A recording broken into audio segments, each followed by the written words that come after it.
Good morning, everyone. Welcome to the Statutory Planning Committee meeting of Wednesday, the 26th of March, 2025.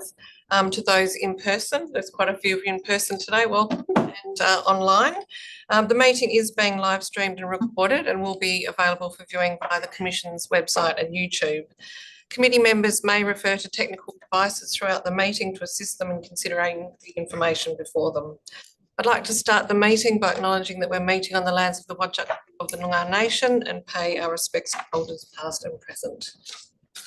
Apologies and leave of absence today in person. We have myself, we have Commissioner Heron, Deputy Chairperson, Commissioner Brooks, Member Franklin, Member Harmon and Member Knight. Attending via Zoom, we have Commissioner Adair and Member Moore, and apologies today from Commissioner Lakey. Disclosures of interest, I have a few to go through today. So in relation to item 3.1, part 11B, development application, proposed bulk earthworks at lots 465, 466, we'll just say at Albans Road in Baldivis, and you'll know what I mean.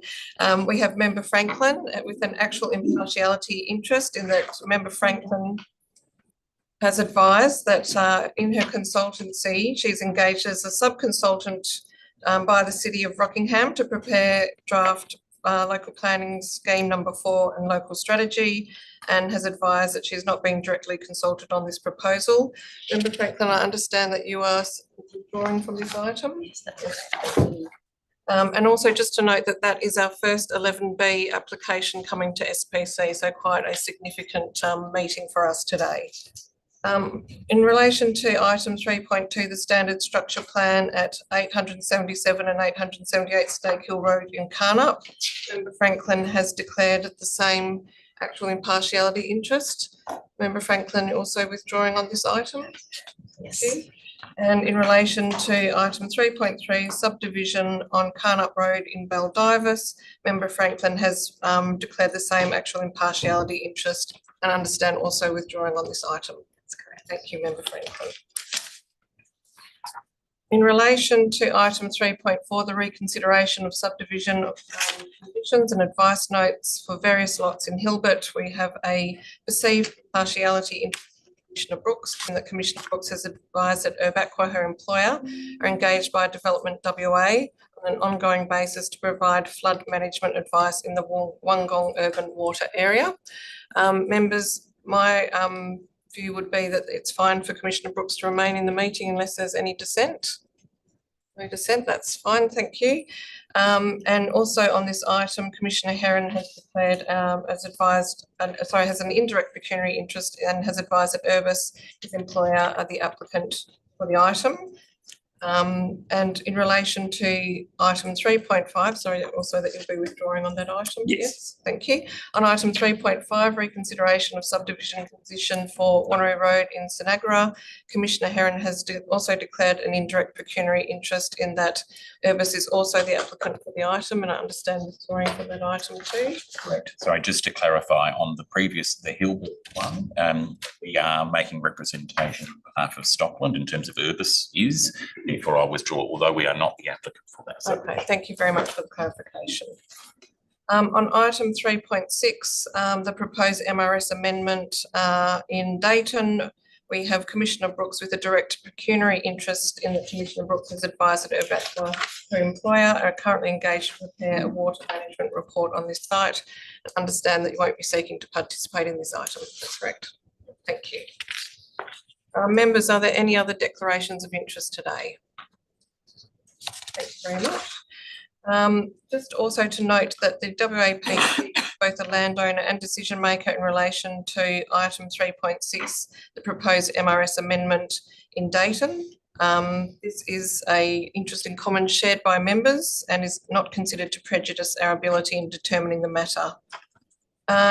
Item 1.4, disclosures of representation. I will declare that in relation to item 3.1, the Part 11B development application for earthworks in North East Baldivis, that I have met with the proponents and the consultants together with DPLH officers in the course of my normal activities as chairperson, and I have not been provided with any additional information that has not been made available to the committee.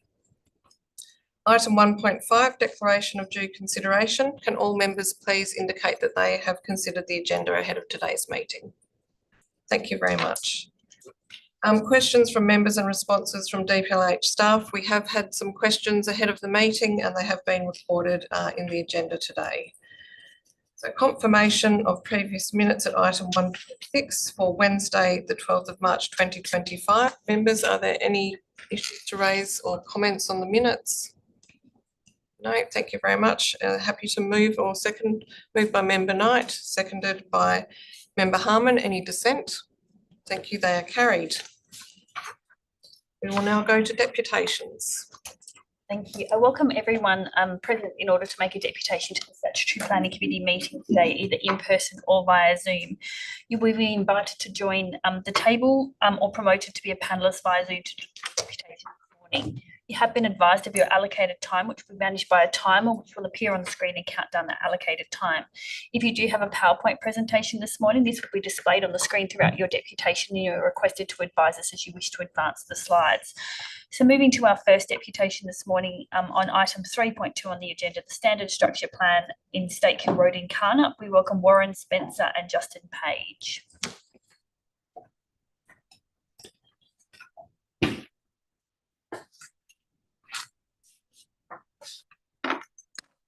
Commencement ready, thank you. Okay, thank you very much for the opportunity to make our deputation, and I believe it has been provided to you in written form. Firstly, I'd like to thank the officers for dealing with the proposal over the last 4 years or so. It's taken an extraordinarily long amount of time to get this structure plan up. The reason for that is it involves a negotiated planning solution for a Bush Forever site. That took quite a few iterations to get right.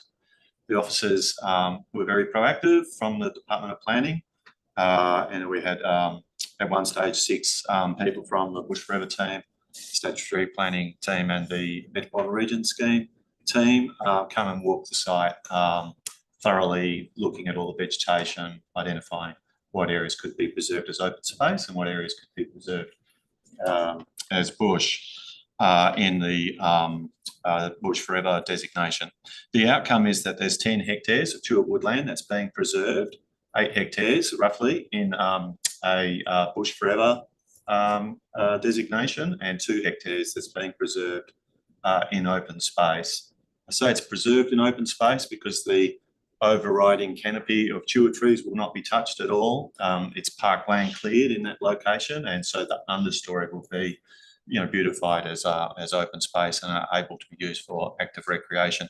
And the officers at the DPLH were able to satisfy themselves through their site visit that the open space provided within the Bush Forever area could actually be used as active open space. The negotiated planning solution has already been endorsed to a certain extent by the WAPC at the meeting where the urban deferred was lifted to urban last year. And then alternatively, also we entered into a deed with the WAPC, which basically captures the outcome of the negotiated planning solution. One of the outcomes of that deed is that this structure plan is part of the negotiation. And so if the structure plan weren't to be approved, we would need to go back to the drawing board with the deed and the reservation of the bush. The last thing I'd say is that the land is becoming rapidly needed through the rapid development of land in Baldivis. There's less and less land for sale in Baldivis. We have Western Trade Coast, Westport, AUKUS. All of these big drivers of employment are going to be generating a need for significant housing in the Rocky and Kwinana districts. And it's timely that Carnup land is actually kicked off. The state government has an expression of interest campaign out, which is being actively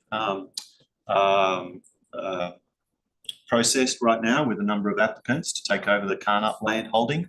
that Landcorp Development WA owns adjacent to this site. And it's timely that this structure plan can be resolved so that we can move through the process to subdivision applications and the extending of services. There are a few other things in my written deputation which I believe that you've probably had the opportunity to discuss, like the PSI condition and so on. So I won't answer that now, but if you've got any questions, please feel free to raise them.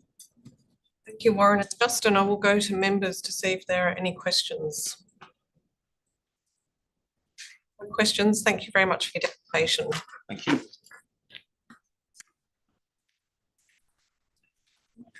This morning is on item 3.3 on the agenda, the subdivision of 102 Baldivis is welcoming Nick Hiding and Noel Bells via Zoom.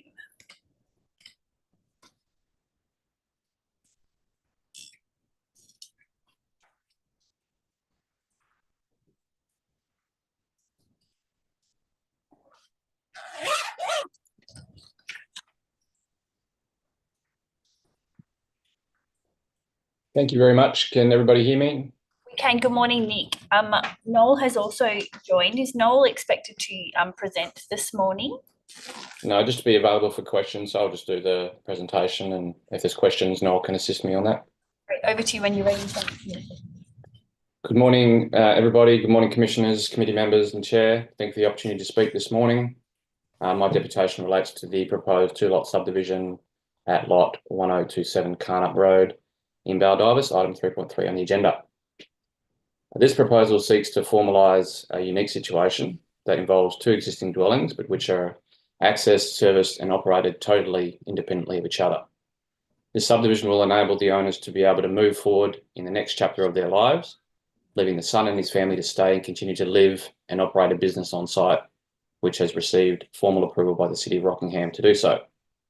In relation to the planning framework, whilst there is a general presumption against subdivision of rural land, this proposal formalises an existing situation, does not increase the density of the land, and it does not preclude the ability for the site to be continued to be used for rural purposes around each home, and doesn't preclude neighbouring properties from also doing that either.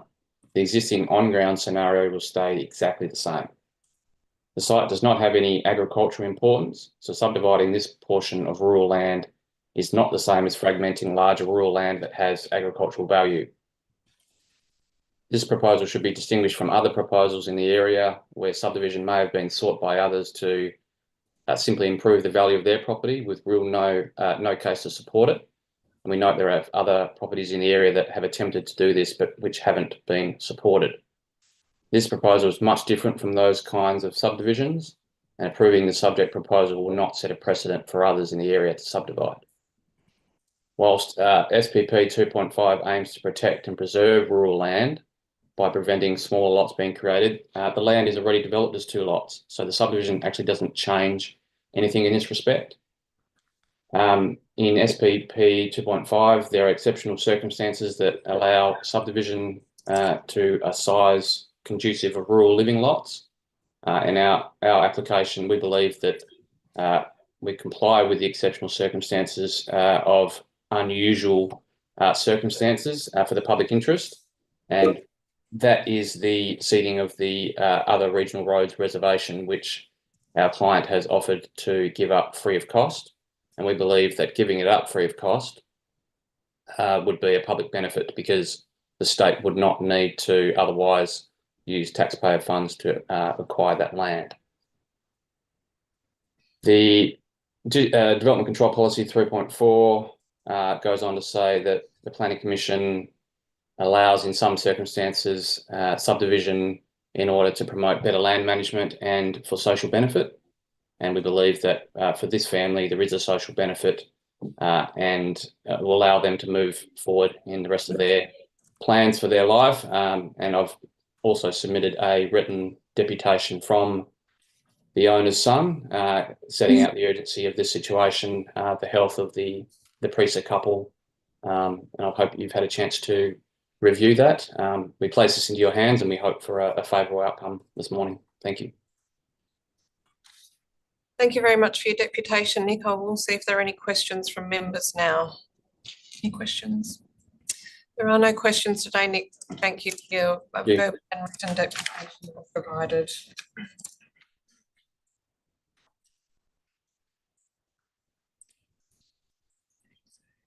The next deputation this morning is on items 3.4, the reconsideration of the subdivision condition and advice notes at Gilbert, and item 3.5 of the reconsideration of subdivision conditions at Sinagra. And we welcome Rebecca Tropiglione and Narrowrath. Just inviting members.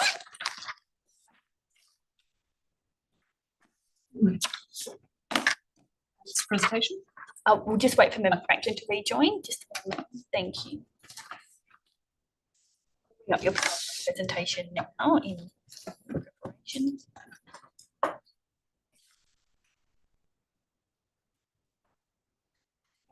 Thank you. So we're presenting on two items today, both relate to the ceding of land for provision of a school. And just next slide. So the head of power for the ceding of land is the OP 2.4. So a couple of key points here is that it requires one school per 1,500 dwellings. And when you have a school within your site, subdividers either pay through a pro rata contribution or through ceding the land. And the purpose of this policy is just to make ceding of land more transparent and equitable. So next slide. So where we do have a school on the site, you're required to either cede the land, or you're required to cede the land at the time of subdivision for that land that's in your site. And in the situation where the amount of land that you cede is disproportionate to the scale of your subdivision, then the policy says the Department of Education will reimburse the landowner for the amount of land that's oversupplied. So that's kind of setting the framework for our two conditions. If we go to the next slide.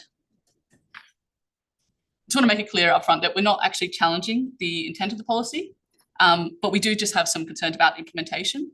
So just to summarise the problem, the OP 2.4 and the model subdivision conditions don't provide any guidance on the timing of Department of Education equalising any payments when there's an oversupply of land. So if we go, and how this has played out in the past is Department of Education will make payment for the site at the time that the school's needed. So there can be a pretty substantial gap between having the land ready for title and delivery of the school. So if you go to the next slide. So just looking specifically at the two applications today, item 3.4 Hilbert, that's 485 lots, and that represents 35% of that 1,500 lot dwelling catchment for the school. So in practice, Department of Education will have to reimburse 65% of the value of the land to Stockland in that situation. So we have the condition that requires ceding of the land, 4 hectares free of cost to the Crown, and then advice note attached to that condition sets out the arrangement for reimbursing that land. And then just to look at how that will actually play out in terms of timing, the school site will be ready for Stockland to hand it over in 18 months, but realistically, the school's not going to be delivered until 2031 plus, meaning that the reimbursement will probably not happen for 5-10 years. And then next slide. Sinagra was slightly different in that we did have a approval that was issued prior to OP 2.4, and that the condition on that one just required land to be set aside for acquisition by Department of Education. So how that would play out in practice is Stockland would hold on to the land until Department of Education need it, so they maintained their interest in the land at that time. We had a subsequent 20 lot approval in 2024, which is what's subject to this reconsideration, and that had a condition that required the land to be ceded free of cost. And then a vice note to equalise the oversupply of land. So we have completed conditions and also a disproportionate contribution in that situation.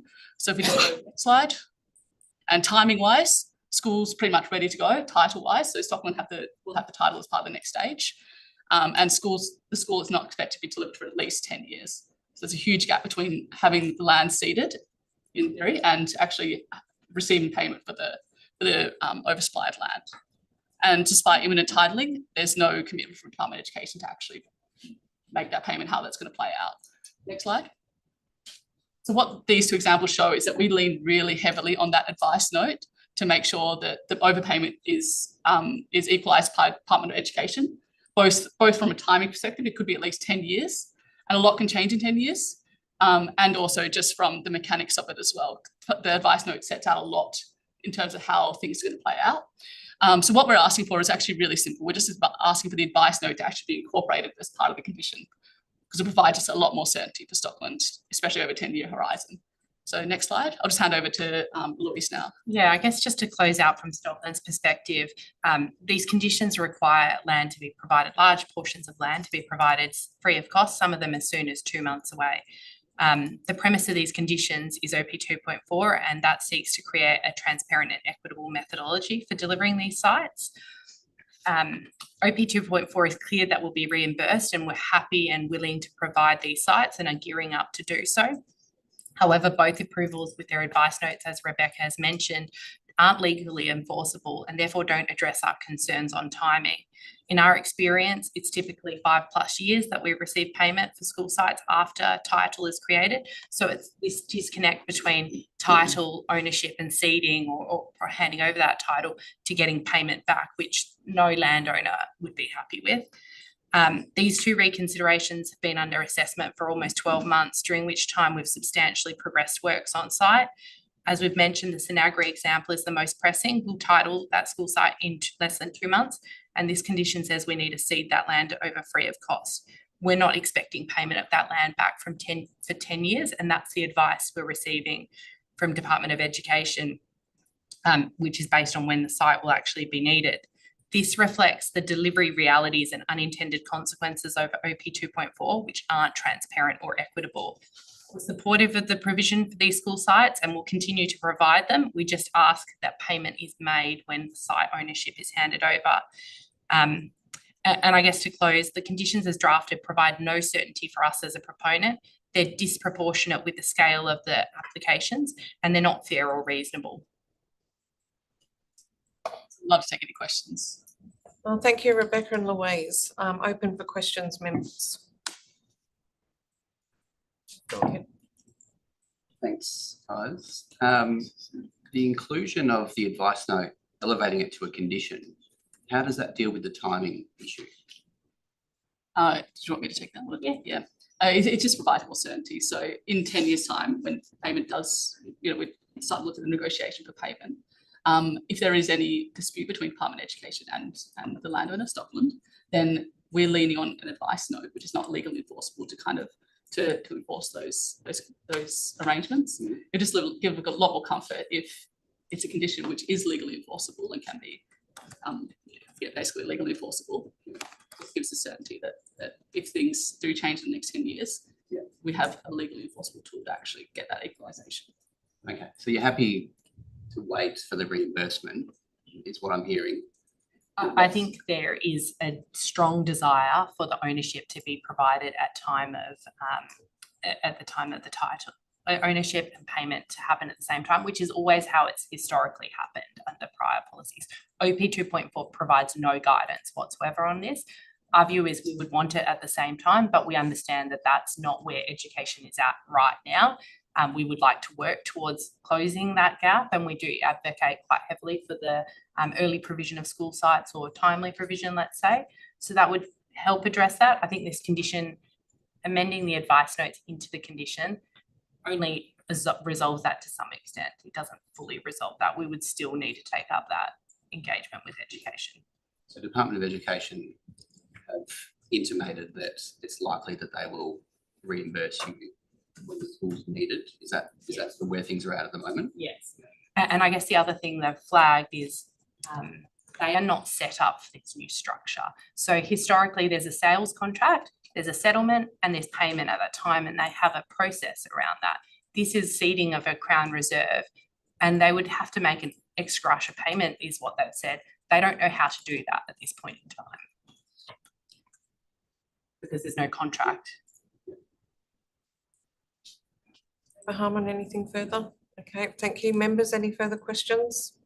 Okay, thank you very much for your deputation.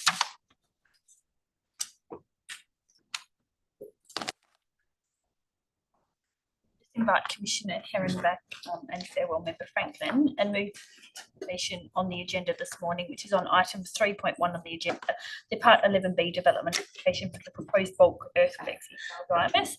We welcome Paul Dutton, Damien Shepherd, Shane McSwaney and Mark Wallace. Thank you. Welcome to you all. I just want to make a note. Jane Bennett is making a deputation today as a private citizen and not in her capacity as a board member. Jane has not been provided with any information that is not available to the general public. So also just noting that Jane has also sought probity advice in relation to this matter. Thank you, Jane. Thank you, Cole. Thank you, Chair. I might kick off. Cole Dutton, General Manager for Stockland. Shane's our hydrologist from Pentium and has been involved in the project since we owned it 2017, and Jane similarly in regard to planning. We also have Mark Wallace for any hard engineering questions sitting in the gallery. It is a fairly unique application. We know it is the first 11B application, but the area that we're applying it to is there is a planning process running in parallel. The MRS was initiated earlier last year. We had a DPS approved in December. We're coming back next month for the consideration of the MRS to be determined, and also some of the modifications to the DPS that was approved back in December. We knew it was 11B. We saw the opportunity when it was the 11B legislation came through in March last year. We definitely wanted to run it in parallel from a timing perspective. We went through the pre-lodgement period from May through to August. Lodged in August and officially accepted in October by the department. And obviously the 120 days was the attractiveness to get some certainty of earthworks in parallel to all the planning that we're going through. The planning definitely drifted quite a bit, as did this. We knew that being a new process, a new application process, it would be clunky, but we didn't anticipate that would be in March in regard to this approval. I suppose the thing for us is the timeliness. The big thing is we're creating stockpiling of earthworks to allow future residential development to take place. Basically stockpiling sand in a cow paddock. We've gone through all the referral stuff, which the guys will go through. Basically, if we miss this window now, and Mark will tell you, we miss this window now, we basically set back for 12 months. So because of the winter rains and everything else, it's something that's fairly common across particularly southern and northeastern Perth. And I suppose all our timeline was based on this. Our considerations of the various conditions is really about cutting the time down to allow us to start in the next month. I'll hand over to Morning, everyone. As Carl said, I'm Shane McSweeney, Water Management Consultant for Water. I suppose I'm speaking in support of the application, but also for reconsideration of conditions 7 and 8. And maybe we just flick the slide on. But look, as the committee is probably aware, the development of the Northeast Baldivis urban expansion area is challenging with respect to the management of flood risk. As the office reported, links to several iterations of bulk earthworks footprint under Part 11B were considered, negotiated, I suppose, primarily with the Department of Water and Environmental Regulation. And as is identified on page 15 of the agenda pack, the original proposal included a drainage management strategy, which is really the document we use to outline the hydrological assessment and kind of that flood management infrastructure required for the application. The revised proposal was supported by more technically focused hydrological assessments, which were provided as addenda to the original drainage management strategy. And then, as stated on page 20 of the agenda pack, DWER reviewed the documents and raised no objections to the revised proposal. And as has been conveyed, that the impact of the bulk earthworks is within the level of tolerance established in DWER's flood modelling for the area. And the report then goes on to state that the assessment concludes that the proposal is consistent with SPP 2.9 and SPP 3.4 in relation to the tolerable flood risk. I suppose, look, on that basis, therefore, is our assertion that on the basis that DWER, who's the state government agency responsible for floodplain management and development advice, has no objection to the proposal, as was communicated via the DWMS and subsequent addenda, then the inclusion of the DWMS as a condition 7, is no longer necessary. I suppose to retain it as a condition and request advice from the Water Corporation and the City of Rockingham, who, as we know, may have the capability to provide advice, but aren't necessarily the flood management state agency responsible for flood management advice. When DWER has already indicated they have no objection, simply duplicates process unnecessarily and doesn't improve the outcome. And essentially, as Carl stated, it will require us to go through a process with several agencies, and would likely delay site activities beyond the current window. Like what I put on the slide there is condition. There's lots of elements to that condition, and I suppose that the top three we have already addressed, as I suggested, through Dwyer. The bottom three items 4, 5, and 6, relate to, I suppose, stormwater management, and we're proposing that they're to be included in an expanded condition 8. And that's simply, these items relate to practical management of erosion and sediment control, its management and monitoring, and are traditionally included in a construction and environmental management plan, or site works management plan, as it calls here. So we believe the deletion of condition 7 and then the expansion of condition 8 to grab a couple of those good ones will allow the intent of the conditions to be maintained, but focus the outcomes on one management plan document with the advice of one agency, being the City of Rockingham, and therefore remove any unnecessary duplication. Thank you. So as Emma mentioned, my name is Jane Bennett. I'm Managing Director at CLE Town Planning and Design. I'm attending today in my capacity as the consultant planner on the project, not in my role as a WPC member, and I've not been provided access to any information that's not already on the public record. So as previously stated, we support the recommendation for approval, and the purpose of my deputation is to talk through some minor modifications to conditions to streamline the clearance process and allow Stockland to commence work by the end of April, as Cole mentioned. What we're needing is the clearance of conditions within a 2-week period to allow works to start at the end of April. Shane has spoken to the removal of condition 7 and additional requirements in condition 8, and given the modifications to the plans, condition 7 is not required. Just to flick forward to the next one. So I'll talk through a handful of other pragmatic modifications to conditions to streamline the condition clearance process. So next one, please. Condition 5. 5, perfect, thank you. So condition 5, we're requesting deletion of the words technical supporting documentation. The development application that's been lodged is the plans that have been submitted. The plans that have been submitted can be updated to include items A and B. Item C is not required because the bund has been removed from the plans. The words technical supporting documentation are not clear in terms of what actually needs to be updated, so we request they be removed. Next slide, please. Condition 8, we're requesting the removal of Department of Health as a clearing authority, and also the reference to the mosquito management. So the site at the moment is flat, and it does collect water and can a mosquito breeding habitat, and that is managed through the process of the City of Rockingham, etc. The development application, as Cole's mentioned, is depositing sand on the site, which effectively makes the site dry. We're not increasing the amount of water on the site and therefore resulting in any mosquito management issue. So we request that that condition be modified accordingly. And then next slide, please. Conditions 10, 11 and 13, we request the removal of Main Roads and Water Corporation as clearing authorities because the development application does not touch these assets managed by these agencies. Main Roads in particular, the site will be accessed, or the works will be accessed via St Albans Road, and St Albans Road is not a Main Roads road. We're very happy to work collaboratively with the City of Rockingham in resolving the clearances, but to have Main Roads in that condition introduces a degree of ambiguity. Assuming it relates to Mundajong Road, how far along Mundajong Road does that dilapidation survey relate?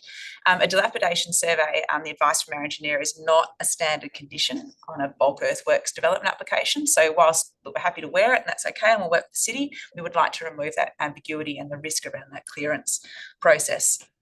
Similarly, for conditions 11 and 13, we also request Main Roads removal as a clearing authority and Water Corporation, given we're not touching their assets. So in conclusion, we request that SPC modify the conditions pragmatically to assist in the streamlining of the clearing process. The modifications will not have any practical or detrimental impact on the final development outcome on the ground. The modifications simply allow for, the approval simply allows for sand to be deposited on the site to allow preloading to occur prior to civil works commencing. It's a very straightforward application. It allows Stockland to commence works by the end of April, hence the modifications that we've requested, and before the winter period. The site preloading can occur concurrently to us securing the other necessary planning approvals that we require along the way, and this allows for efficient delivery of housing. So we request some modifications as proposed. Thank you. Thank you very much for your deputation. I will go to members now, go to questions. Any questions? Thank you, Commissioner Brooks. Shane, so in the drainage management strategy currently, there's talk about the monitoring of the sediment and erosion control measures on a weekly basis. I'm assuming that's during construction phase. It doesn't talk to what the ongoing monitoring of that would be, but there is mention of concurrently with other monitoring that's happening on the site. So can you just explain what the monitoring of the sediment and erosion measures is proposed to be in an ongoing basis? Yeah, so during construction, I suppose that primarily was sediment visual monitoring, and then some monitoring of turbidity and assessment of water quality downstream. So in the watercourse basement to the north and further downstream towards Peel Main Drain. We've just completed the traditional 2.5, we did 2.5 years of monitoring for the LWMS. We don't at the moment have a program initiated that starts monitoring through the winter, but the intent was we would continue to monitor, visually inspect any runoff or any scouring and erosion on the footprint, and then we monitor in the water corporation managed to drain to the north on an ongoing basis throughout until such time as we enter into post-development monitoring. The drainage management strategy document hasn't really gone into the details from Dwyer providing commentary on that. Therefore, we're proposing to essentially lift that part of the document and put it in the construction environmental management plan and provide that to the City of Rockingham for their review. So would you be comfortable with the amendments that you've proposed, also including reference to ongoing monitoring of the erosion and sediment control measures?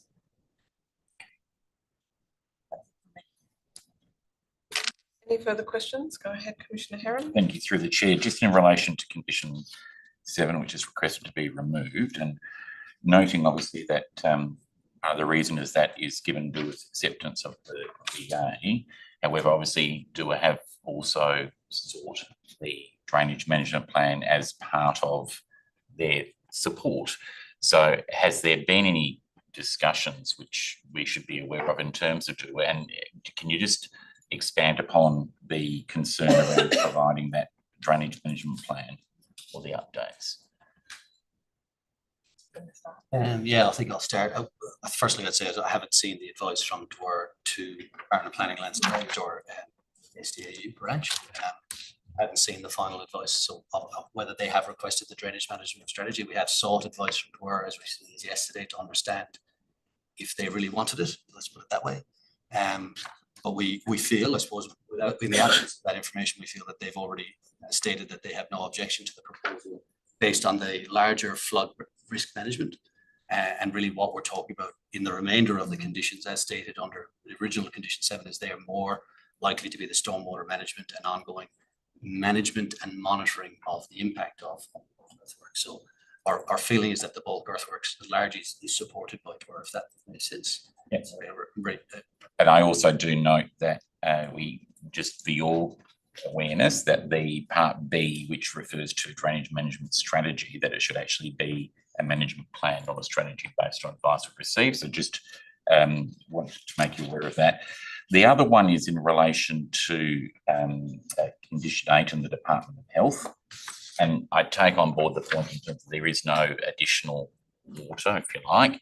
But obviously, I'm assuming that the referencing is around, obviously, by introducing fill, there may be ponding and things like that. That may be like the disturbance of flow and its implications around mosquito management. Is the issue in terms of having the Department of Health as a clearance authority purely an issue of timing, or is it an issue around, I suppose, authority? I can start. Yeah. So the primary concern is around timing, but also because we don't see the need for it, given we're not increasing the risk with what's proposed. I'll let Shane speak to the detail around the water, but there is no increase in the mosquito management issues as a result of what we're proposing. Yeah, just in terms of the practicality of it, is essentially a pad, an earthworks pad to preload geotechnically. It will obviously have a batter slope down from that. At the bottom of the batter slope, I suppose a spoon drain to take any additional water that would pond around it to areas where it would ordinarily flow. So the additional drainage areas are creeks. So yeah, the intent is that there will be no additional standing water as a result of the bulk earthworks. Thank you. And sorry, through the chair, just one additional, which was in terms of main roads as a authority, and fully understand issues around timing, etc. But obviously, the access is via St Albans, but obviously there is a broader road network at play, and there is clearly adjacencies. Do you foresee that if there were to be additional clarification about the extent of that survey, that useful? Is this really got to do with, in terms of the ability for main roads to be able to provide timely advice? Dr. Costles might want to jump in, but I'll start in saying that perhaps the point to lead off on is this condition isn't a standard condition with earthworks DAs, so it's not something that would normally be asked for putting trucks on the road. Albeit we're happy to accept the condition and work on that. The issue then relates twofold to main roads, the timing for the clearance and then the lack of clarity around the extent of the area for the dilapidation survey. As we were speaking earlier, is it the intersection? Is it the length of main roads? Mudgee Road, is it the freeway as well? There is a lack of certainty there, and we're concerned about the scope creep, perhaps you could say, around that condition. But primarily too, because it's not a standard condition, we wouldn't normally, if we'd lodged the development application through a City of Rockingham process, if we're further advanced in the planning process, then we wouldn't have had this condition on the application anyway. Yeah, and truck movements for all bulk earthworks for housing, full subdivision works, basically travel by the main roads. I think it's probably drawn the attention here because it's adjacent to, but we're not accessing off their road. We're accessing off the local authority road. Yeah, point. And there will be some questions when we get to it that I can place to officers in terms of understanding the issue, but I just wanted to get your perspective.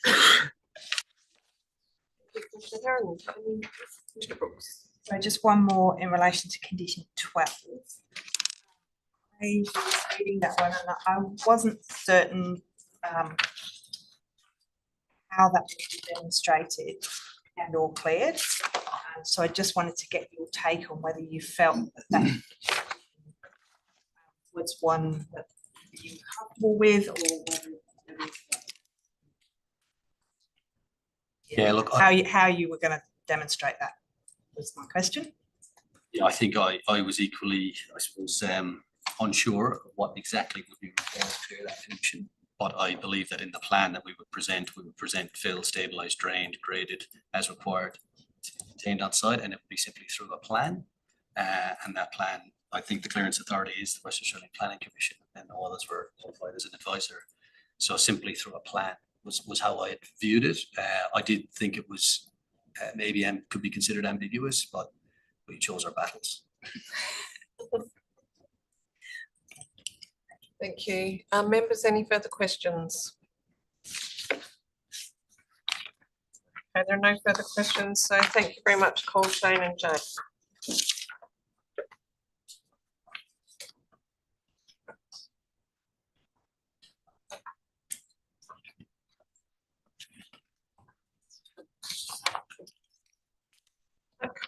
Deputations for today. We have not received any written deputations, so we will be moving on now to dealing with non-confidential items for discussion, decision or noting.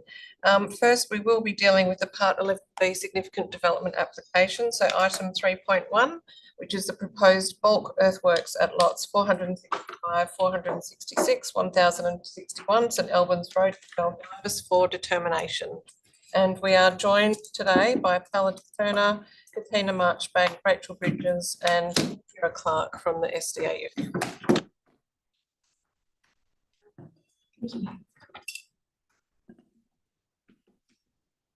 Paola and Katina, you've heard the deputations and we've talked, we've asked questions about conditions. Would you like to start, or would you like questions from members? We can start, we can make up just a brief response to some of those matters. Thank you very much. In relation to the advice from her, as the report outlines, the scope of the application was reduced significantly and is reflected on the standard case dated the 14th of February attached to the agenda. The updated advice from the Department of Water and Environmental Regulation is included in the department's report as an attachment. So the current version and advice being received from DWER. The technical supporting documents, or the advice received from DWER, does indicate it is supportive of the proposal in the context of the information provided as part of the application, in that those documents would need to be amended to remove references to bunt. So those documents include the applicant's drainage water management strategy, earthwork drawings, their environmental assessments, some of their geotech reports, and their site classification assessments. Some of those make specific reference to bunt, and so the intent of the condition and the advice from DWER is to ensure that the development plans themselves align with the supporting documents that inform the works that are to be undertaken. If the SPC was of the view to delete reference to technical documentation, it would give rise to the question as to whether or not and how the department on behalf of the Commission would seek to ensure compliance with the development plans if there's no supporting documents that go with that. The development plans, while they set out some of the components, it does give rise to that matter if we were solely relying on the approved plans. In terms of the clearance process and the clearance of conditions process, the department does have a relatively streamlined process for clearance of conditions and has a very good working relationship with the agencies through the State Referral Coordination Unit as well as the local government. It doesn't consider that the timing of clearances to be specifically a constraint or impediment to moving forward should SPC approve the application today. In relation to the conditions specifically referenced, the department has provided a brief overview and update to members earlier today. Furthermore, we have provided a further update yesterday afternoon in relation to the deletion of the specific condition relating to the drainage management plan and have reaffirmed their view that the drainage management plan conditions should be retained in order to consolidate and ensure that all the information, both from a clarity and certainty perspective, is provided. Relative to the reference to the Department of Health and mosquito management, it's understood that the Department of Health would liaise with the local government, and so if the SPC was of the view to delete reference to the Department of Health, there is sufficient capture with reference to the local government in that instance. That pretty much responds, reference to main roads, apologies. There has been ongoing dialogue with the State Referral Coordination Unit in reference to main roads being included in a number of conditions. Those references, understandably, through the applicant's presentation, has caused some concern. We are satisfied that if they were to be deleted, it wouldn't severely impact on the ability to address the matters through the local government and through the department's offices.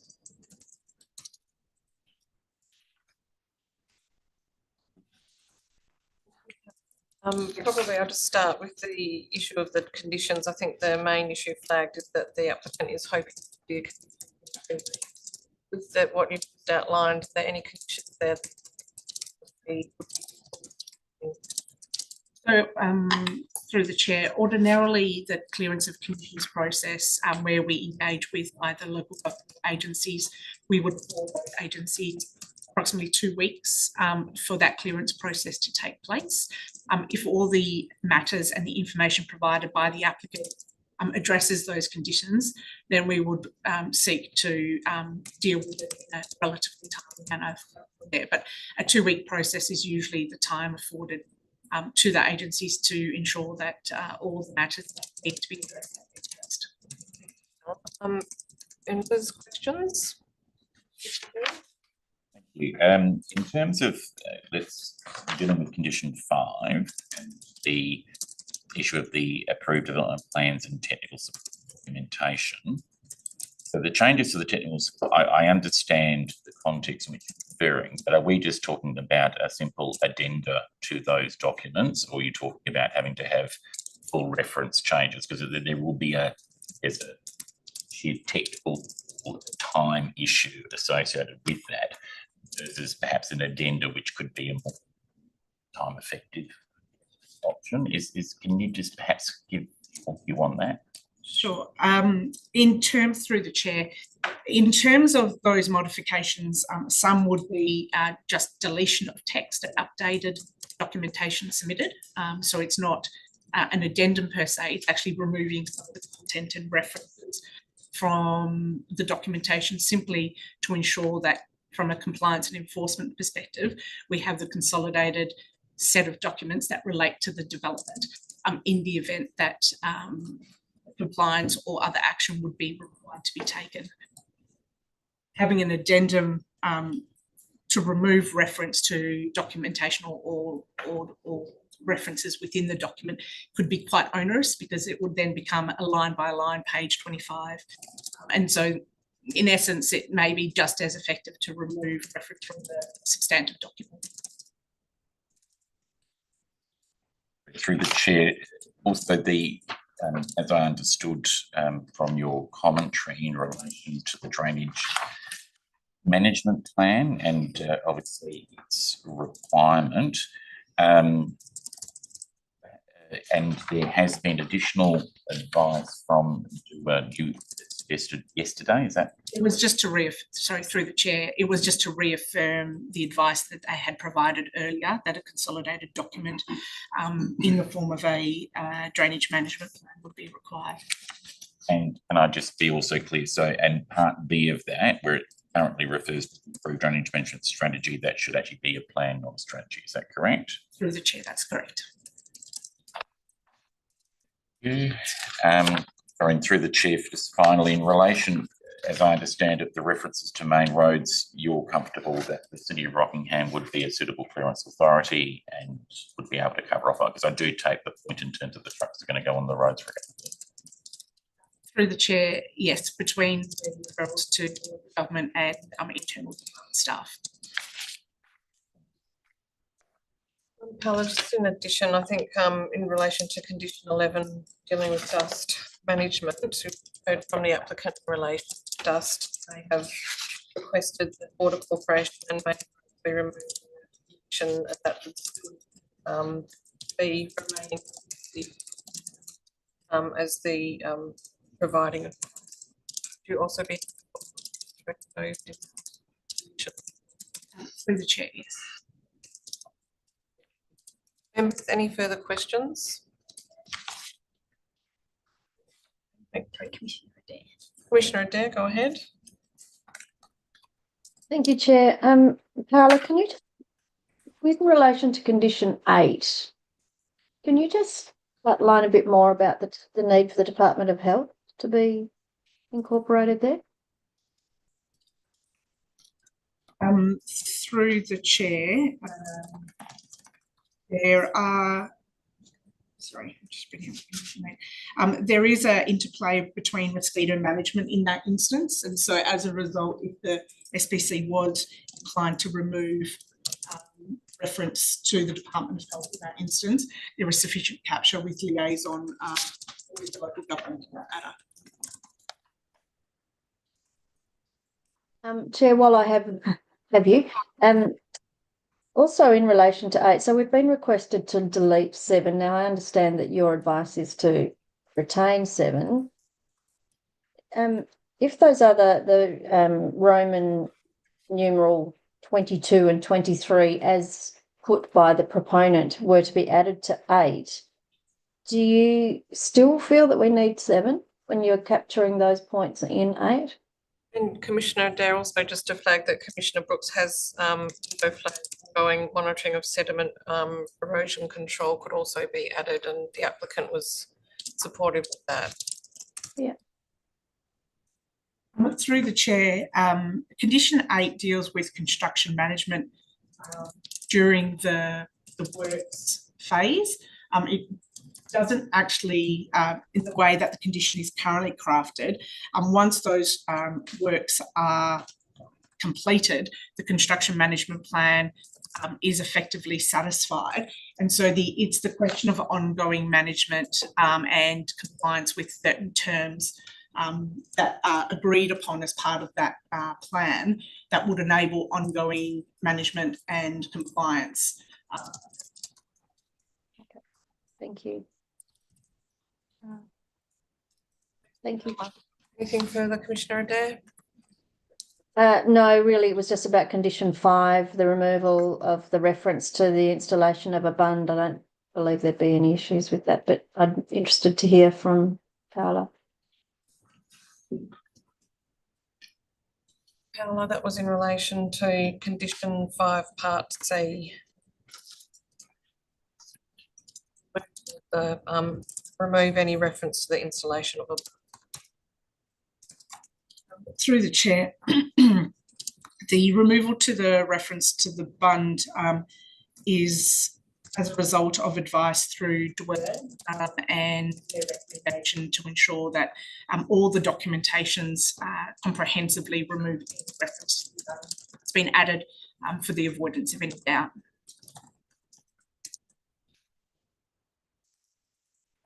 Any further questions? With condition 8, 7 and 8, condition of 7 and amendment to 8, if the Department of Water and Environment Regulation were also added to condition 8 as an advice agency, do you feel that that would satisfy that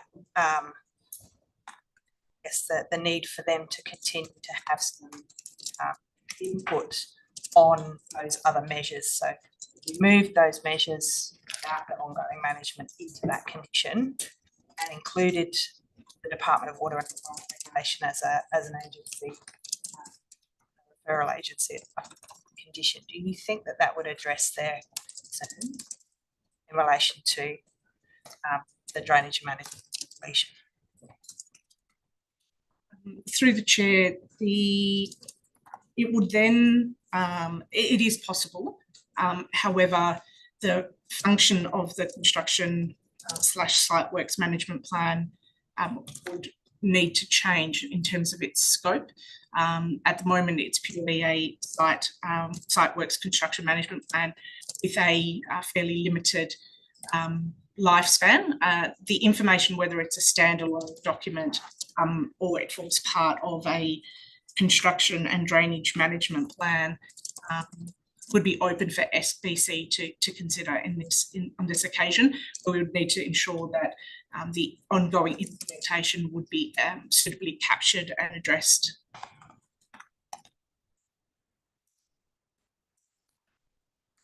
Any further questions, members? Okay, then we will move to deal with the item. So can I please have a mover and seconder? Moved by Commissioner Adair, seconded by Commissioner Herron. Commissioner Adair, to speak to the item. Thank you, Chair. I don't think I need to say too much. I understand the urgency, if you like. It's an unusual one for us to be dealing with at this point in time. However, given that the nature of the application, I'm happy to support it. I suspect there will be some modifications to conditions, which I won't go through now, but I don't need to speak to it further than that. Thank you. Thank you. Commissioner Herron? Yes, to mirror that statement that I think that it is obviously important that we see progress and strike an appropriate balance in terms of ensuring that we are not hindering its timely delivery whilst also ensuring that appropriate governance is applied. And I will be looking particularly to Commissioner Brooks for a certain amendment, which I'm hoping is about to be foreshadowed. Would you like to move an amendment, Commissioner Brooks? Yes. So I absolutely understand and can appreciate why the proponent is looking to simplify and streamline the number of documents. I also understand the hesitation of the department and of DWER the removal of the condition environment drainage management plan. However, I do think streamlining and bringing those documents together into a single document makes some sense, and I think that we can amend it to provide that input from the Department of Water and Environment Regulation that's needed, but also to address those ongoing management requirements without too much concern. We need to change the name of the document to construction and site management plan, rather, so it's not just the works period, it is the site as a whole. I'd be comfortable with that, but I did propose some changes this morning, but the critical components of that are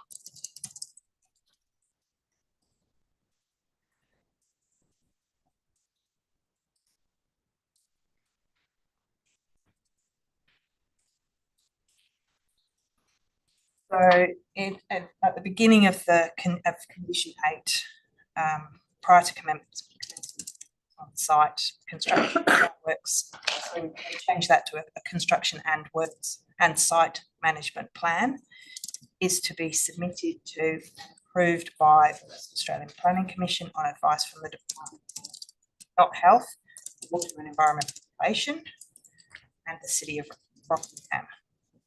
Plan is to address but not be limited to. I won't read all of the points except to delete and from the fauna management line. Yep. Move the and further down. And then to add groundwater and surface water management program at 22. 23, ongoing monitoring of erosion and sediment management controls, including remediation actions as required. And 24, water quality management. And then in and there's also a consequent amendment to advice note D. Do you want me to go through that at the same time? Yes, if they're related, that would be helpful. So advice note D, with regard to condition 8, stormwater erosion and sediment management is to be informed by and consistent with the approved construction and site management plan. Thank you. Before I get a second, I'll just go to Paola in terms of wording. Anything, not so much the intent, but just in terms of the crafting of the wording. Is there any comment from you, Paola? Okay, is there a seconder for the amendment? I'm seconding the amendment, but just a point of clarity, this accompany the deletion of condition 7? Yes. So you're moving the deletion of conditions Yes, sorry. as well as this amendment. Okay, yes, and you're happy to second that, Member Hull? Any discussion? Just carried, thank you. Any further amendments? Commissioner Heron. Thank you. I would like to move an amendment to condition 10, being the removal of the reference to Main Roads WA. So advice of the City of Rockingham, so there's an and that needs to go there as well. And in parallel, an amendment to condition 11, removal of Water Corporation, Main Roads WA, and the City of Rockingham being the And in addition, on condition 13, the main road way. Thank you very much, Commissioner Brown. Can I have a second of the amendment, Commissioner Knight? Any discussion? Any dissent? Let's see our two members on the screen and presenting, I assume. No, thank you. All right, that is carried. Thank you very much. Are there any further amendments, members? All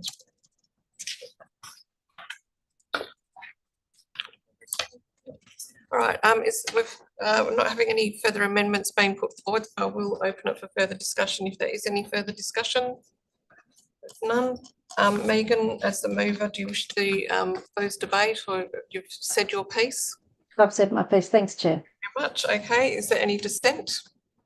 It is carried. Thank you very much. Approved.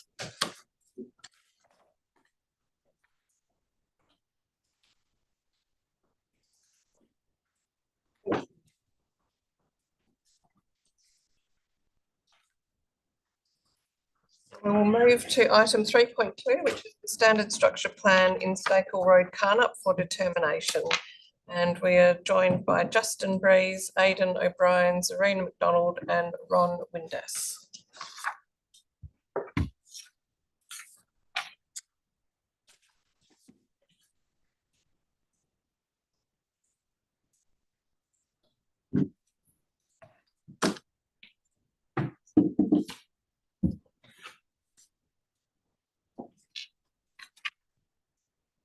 Welcome.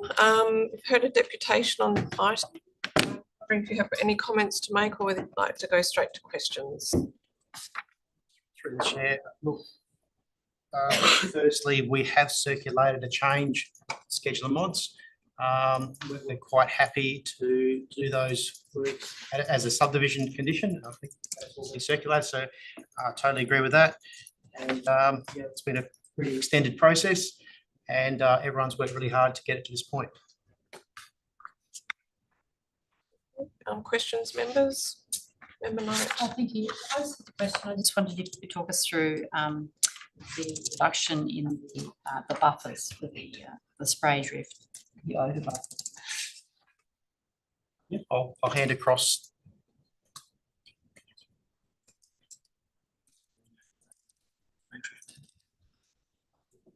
So, Department of Health sets a spray drift buffer of 40 metres. So it's being reduced down. That's inclusive of vegetation. So the proposed buffer is 5 vegetation, and whilst it's reduced in size, the distance between the market garden and the proposed residential development has increased. So over distance, over a greater distance, the spray drift dissipates more. So therefore, the vegetation doesn't need to be as large as the proposed DOH standard, which is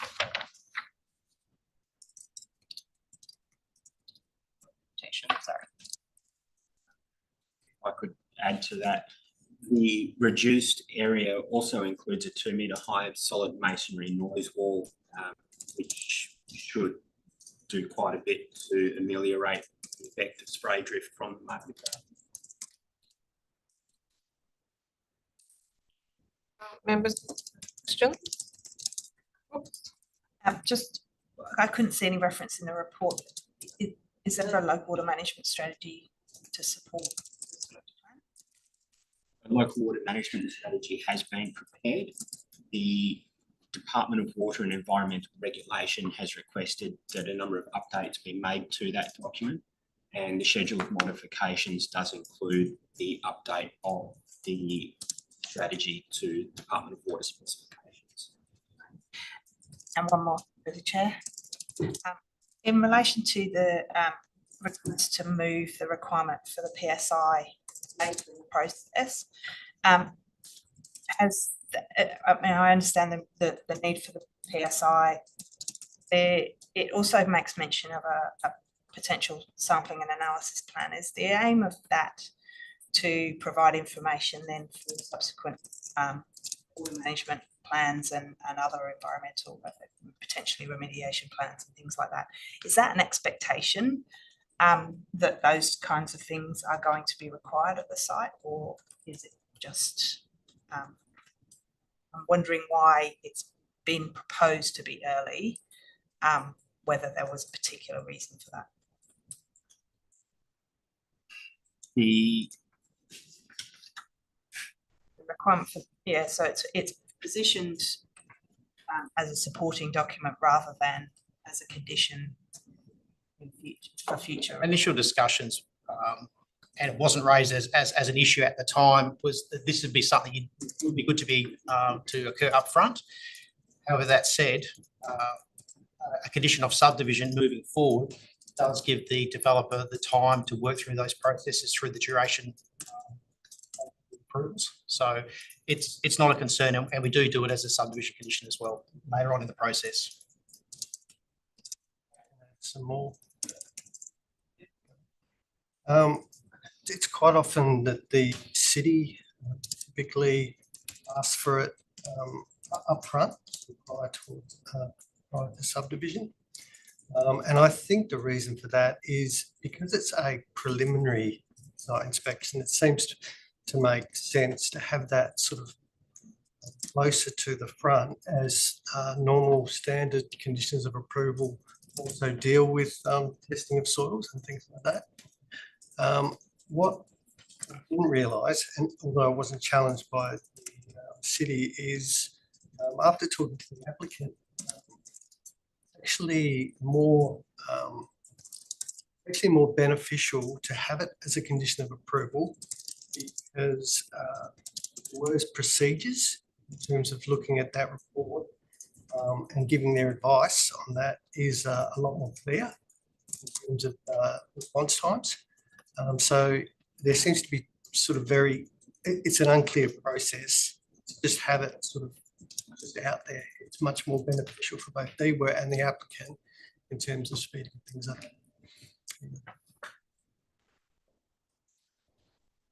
Members, just going back to Member Knight's question about the spray for spray. I'm just interested that the Department of Health confirms the proposed separation distance and vegetation buffer will appropriately mitigate the public health impact of the pesticide spray drift, but then doesn't explicitly support change. So I'm just trying to understand that, because they seem to be saying it has been appropriately mitigated, but yet they haven't gone the whole way to support the change. The advice from the Department of Health didn't come right out and say that the reduced width of the vegetation buffer was okay.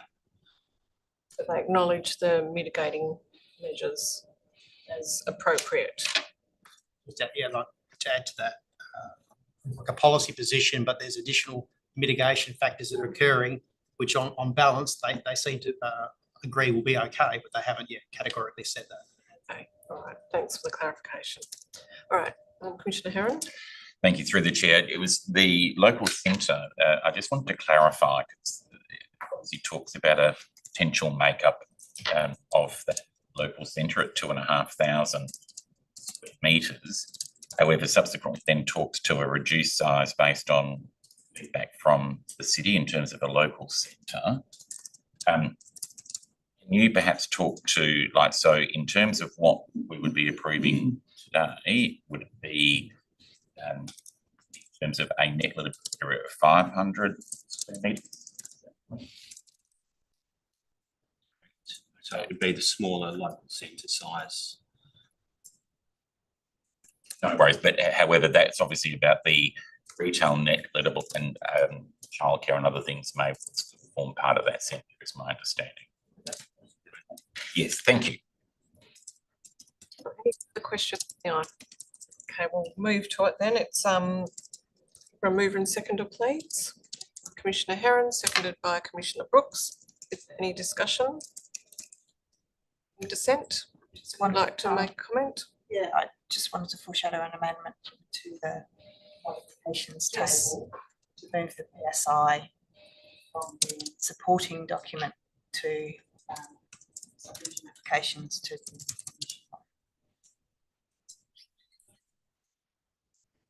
Sam.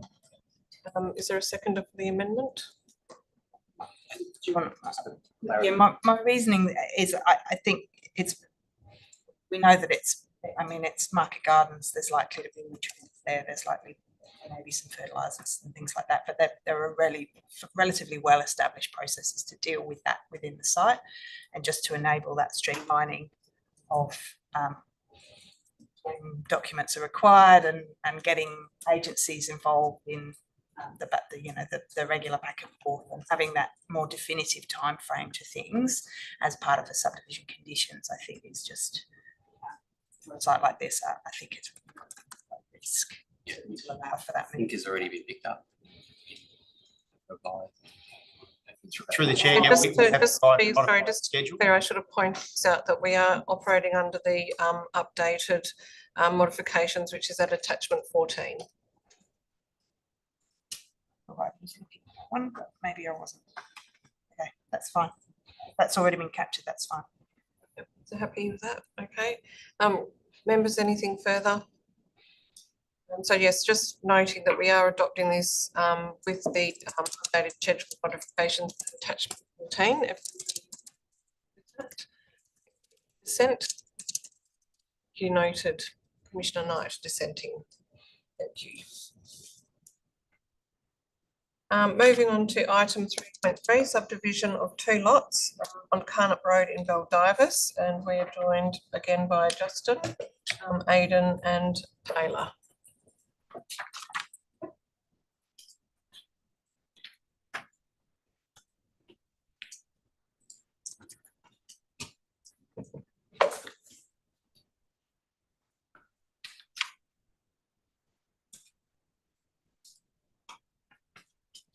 We did receive a deputation on this item. Is there anything that you wish to add in response to the deputation, or are you happy to take questions from members?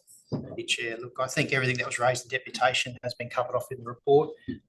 Report's balanced, and it does indicate those that may not have a significant impact on the rural amenity of the area. I think it adequately goes through and discusses policy for the recommendation. So happy to take questions. Thank you, members. Any questions on this item? I did have one question, and I know it's not quite meeting lot size, but would there be a sort of, had there been any discussion about whether the property was divided more equally into 2 halves? It wouldn't quite still meet, but it would get to, I think, around 6.5 hectares. Would that be discussed, or is that still not something that the department would recommend? That hasn't been discussed with the proponent at this stage. The proponent's stated intent is to recognise the existing physical development and use of land, and putting the boundary further to one side to facilitate the creation of more equally sized lots wouldn't reflect the existing development and use on the site.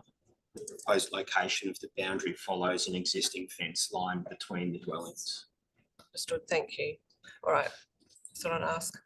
All right, any further questions, members? Any discussion? Any dissent? It's carried, thank you. Oh, my apologies. I do need a mover and seconder. Thank you very much, Commissioner Heron and Commissioner Knight. We'll probably have to do that again. Is there any dissent? No, that's carried, thank you. Okay, item 3.4, reconsideration of subdivision and advice notes for various lots in Hilbert.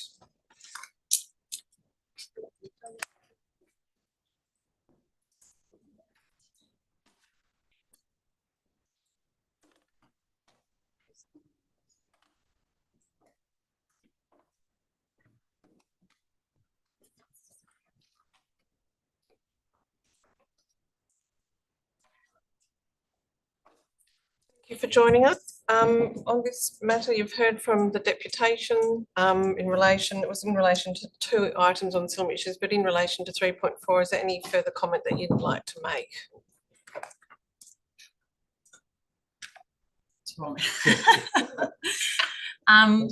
I think on both items, just to cover off on timing, I think it's really important to note that the previous OP 2.4 did not speak to timing of acquisition or reimbursement, nor does the new policy, and that's why there is no such condition or advice notes that deals with timing. The WAPC can't tell another agency how to direct its budget. And in practice, once a landowner does engage with DOE and lets them know about their intended timing, then there is a discussion that ensues, and typically DOE will acknowledge that and look to prioritise it in its incoming budgets, acknowledging that can be a year, 2 or 3. I think that the proponents are still or if they are still of a view that DOE are being unreasonable, should the timing become excessive, there are other means to dealing with that issue, and we have committees now such as ERLOG, and it should be raised also with Treasury through either planning or DOE as well. So I think we need to put the timing matter to the side at the moment, because there's actually no such condition that can give a level of certainty around timing of reimbursement or acquisition as the proponents might be looking for. And I think if you come back to the condition around the advice note being elevated into the condition suite, on the back of our discussions, I think it would be preferable if that was not done at this point in time.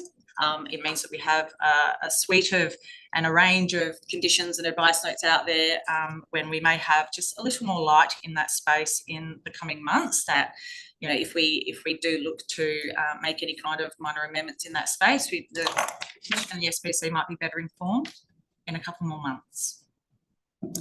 Lisa, appreciate that. Just to add to that, Chair, I suppose something to bear in mind is ultimately, regardless of we nominate as a clearing authority, the conditions are a commission condition. If they get to the point and there's an issue with the clearance of that condition, there is a mechanism to bring those conditions back to the Commission for clearance or to work through those issues. So from our point of view, the advice gives the certainty and clarity about how we would be dealing with that condition if it came back. Thank you. Members, any questions?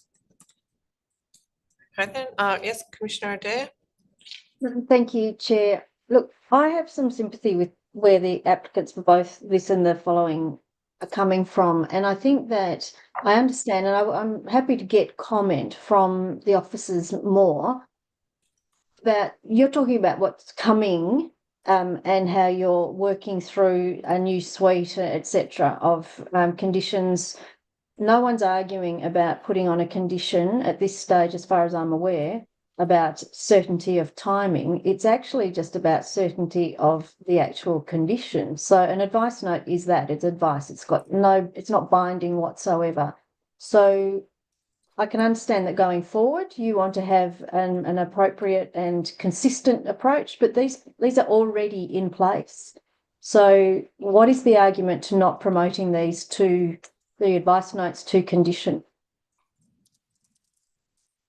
It's really that consistency argument, if I may, through you, Chair, that they do remain advice notes, not conditions. And so if we take different approaches at this point, noting that we haven't put a draft revised set of conditions or advice notes back to the Commission for its endorsement yet, and should that not occur, then we potentially end up with a range of differing conditions and advice notes out there, which actually just makes the clearance process and those discussions a little more challenging than they already are.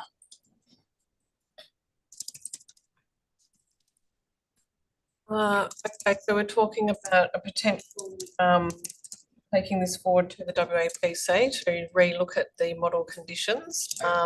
May put an item to the Commission. Where does that leave the applicant? Could they then come back to speak this at a later date? Through the Chair, I suppose there's 3 options. First one would be to affirm the position that's been defended at SAT, and we're very happy with how it's worded at the moment. You could make the decision based on what Lisa's talked about to modify the condition and to predict what it may look like in the future, or defer consideration pending Commission reviewing the new model conditions. In terms of deferring, because we're talking about bringing that item through to the Commission in May, and these 2 items potentially would 3.4 at the moment, what impact does that have for the applicant in deferring until, say, for example? Like I can't talk to the applicant, but as far as their approval goes, they've still got an approval. The conditions still exist, so they can keep moving forward with their approval. And it would appear that this long-term proposal in terms of trying surety around the school side, it's not imminent. So that could be something that would be a way forward. But I guess I'm just seeking some certainty though that the Commission would be dealing with this in May or thereabouts, and that we're not sort of pushing this out and not determining. It's absolutely our intent. So we would have been hopeful for April, but I think that's a little out of reach now. So I absolutely think we have every intent to make the May meeting with the Commission. We have a workshop with DOE next week, another one. So I'm hopeful that that will put some of the finality around what revised package looks like. We can get to a Commission meeting in May. All right. Yes, Member Harmon. There was a comment made by the applicant that I think Agro one, they're about to title imminently. So that would imply that they've already got clearance of this condition. Is that right? That's in question. That's Andrew. Sorry, for the chair, different area based team. That's item 3.4. Okay, I mean, we'll discuss. That's okay. Should I answer that now, Chair? The 3.5 question. Member Harmon, would that help you with your? Okay, the 3.5 question about titling. I don't know the exact imminence of timing. I note that the applicant has received clearance from the DOE for a previous stage of this exact same subdivision for the Sinagra one. I think, same as what Justin said, I think the applicant can keep going with their existing approval. It seems to be working for them at the moment. But yeah. All right, members. So we have the option to deal with the item today or potentially defer. Is there any further questions before we move to the item? Okay, can I just have a mover and seconder?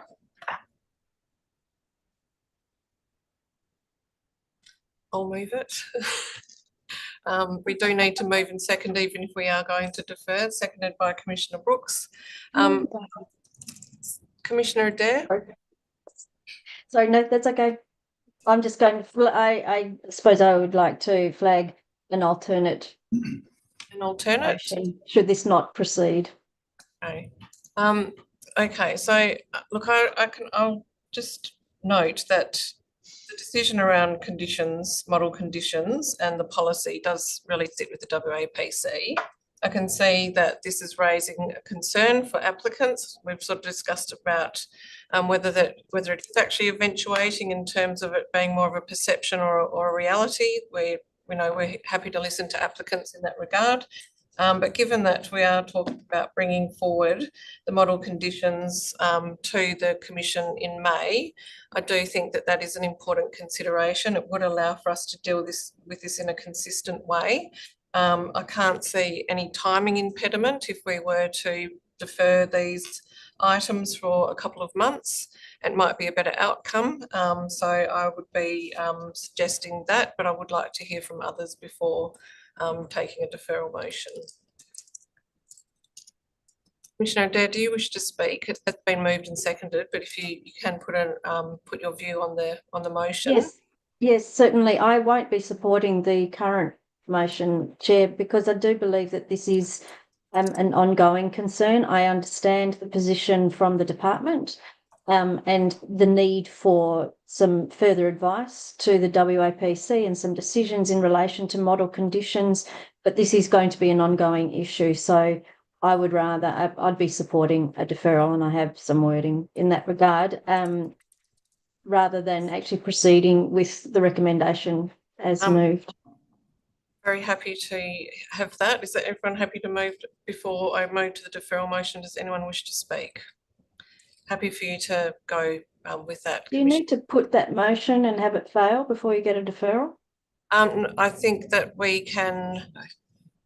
Sorry? Foreshadow. She can foreshadow a deferral. Yeah. All right. So we have moved and seconded. We will need to You can foreshadow a deferral, so you can put that on the table now and then. Sorry, just bear with me.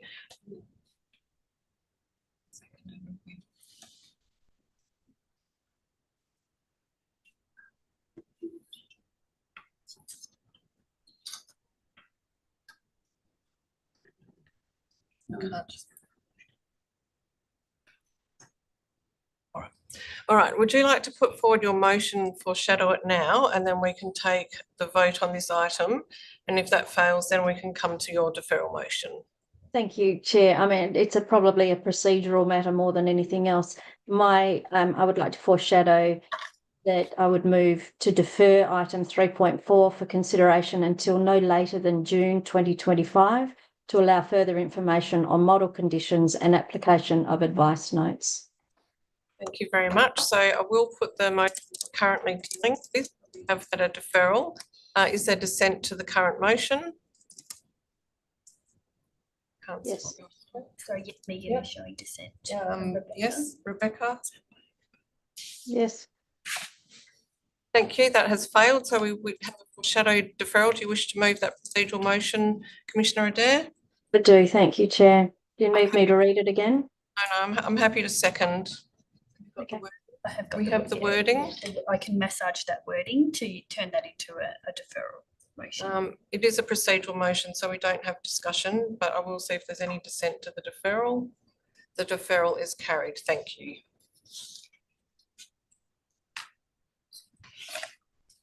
Okay, we'll move to 3.5, reconsideration of condition at lot 9105 Wanneroo Road in and we have Mitchell and Andrew on this item. Lisa.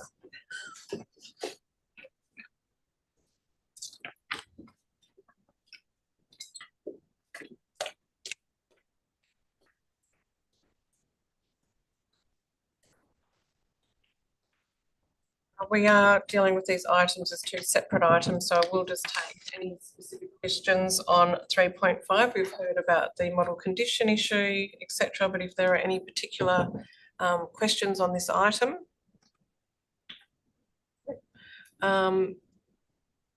Is there a procedural motion in the same vein as there was for item 3.4? Yes, Chair. Thank you. Similar wording? Yes, that we defer consideration of item 3.5 until no later than June 2025. Thank you. And the same words for further information on model conditions and application of advice notes. Thank you very much. That's been seconded by Member Harman. Is there any dissent? It's carried.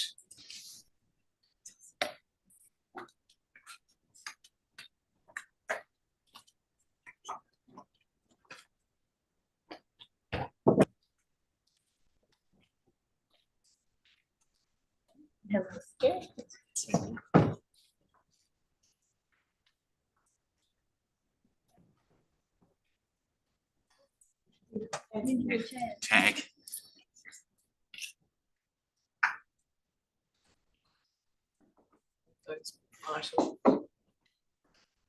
Item 3.6, proposed MRS amendment. This is for Dayton MRS amendment for approval to advertise, and we're joined by Phil Elliott, Rowan Miller and Anthony Muscat. Perhaps not Rowan. Rowan.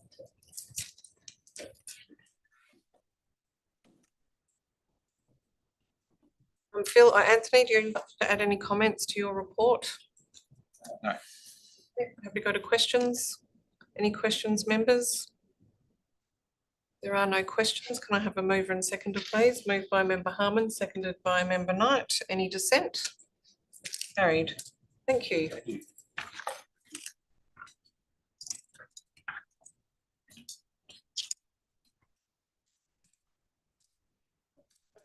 The SPC, oh, sorry, better wait.